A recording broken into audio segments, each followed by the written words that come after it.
How to use Google Docs offline. Hey guys, in today's video, I'm going to teach you how to use Google Docs offline.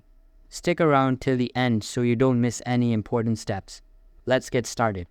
First, you need to sign into your Google Docs. Open up your browser and head over to Google Docs page.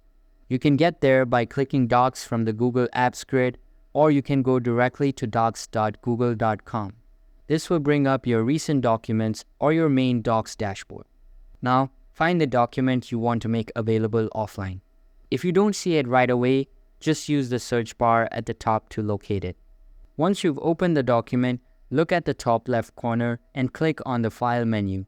From the drop-down, choose the option that says Make Available Offline. Google will then prepare your document for offline use.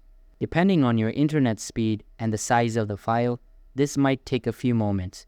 Once it's done, you'll be able to access and edit the document even without an internet connection. All of your changes will be saved locally on your device and will automatically sync back to Google Docs the next time you're online.